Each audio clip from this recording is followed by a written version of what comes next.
this transition you made to the ABA, because after these 2 years in the NBA, the first two strong years, you went to the ABA. You were like the first, how can I say, famous player to go to the NBA from the ABA, and it was common to see the opposite. But what were the main differences between these two leagues, and why you decided to join the ABA when you were very good at the NBA? Well, I really didn't want to leave. It's just that basketball always been fun for me, and I had 2 great years. I led the league in scoring. I was one of the top free throw shooters. I was All-Star MVP, and we came within 2 pick and roll plays of winning the championship. And I didn't really have a whole lot of fun because Bill Sharman, God rest his soul, really nice person, and man, he was not easy to play for because we hardly ever had a day off. And I know it sounds silly, but he made it like a job. Basketball never was a job for me. It was my love, it was my passion. And he made it more like a job. And so I had a chance to possibly go to play then for my college coach who became my father-in-law. I married his daughter. And so I looked at the opportunity to do that. I didn't go for the money. I didn't play one side against the other, but I felt I still owed the Warriors something because they were really good to me for those 2 years. And so I told Pat Boone, who was one of the owners of the ABA team, the Oakland Oaks, I said, look, here's the deal. Give me your best offer. I'm going to go back to the Warriors. And if the Warriors offer me anything close to what you're offering me, I'm going to stay. And as it turned out, the Warriors miscalculated. They didn't give me the offer that they told the press that they gave me. They lowballed me. And so they opened up the door for me to have the opportunity to leave. And so that's why I did it. Now, with that being said, everything in life happens for a reason. Had that not happened, I wouldn't be where I am today. I wouldn't have the amazing wife, the amazing young son I have. But if I could have all of that still now, and I could go back there and change having left, I wouldn't have left. You would have stayed with the Warriors. I would have stayed with the Warriors. I mean, the ABA was such a bush league. I mean, the stuff I went through and I had to deal with and all was just ridiculous. And if I could do it over again, I definitely wouldn't leave, but only because, you know, I like to talk about Star Trek, the space-time continuum gets messed up.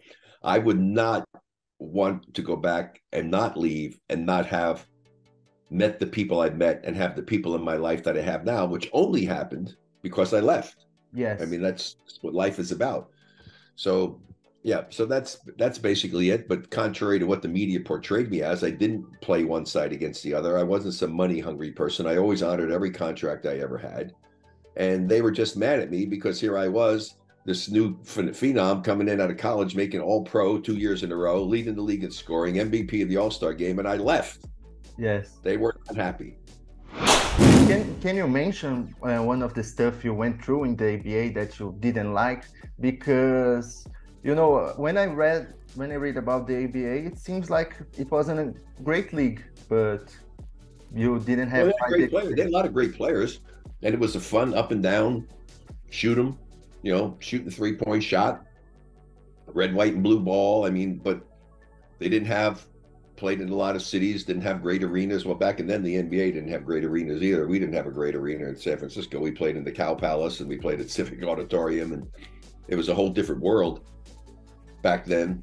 So yeah, it was, you know, it just was Bush League. I mean, seriously, it really was. I mean, the craziness that went on, the fights that took place. I mean, the All-Star game, one of the All-Star games, the owner of a team and the coach got into a fight. I mean, it's just crazy stuff. It was just crazy. Yes, it seems unprofessional, right? Like the NBA was more built to last than the ABA. Yeah, but the NBA also wasn't very great back then either. I mean, you know, they had 2-for-1 promotional nights. I mean, just think about it. 1975, when we won the championship, our finals are on delayed television.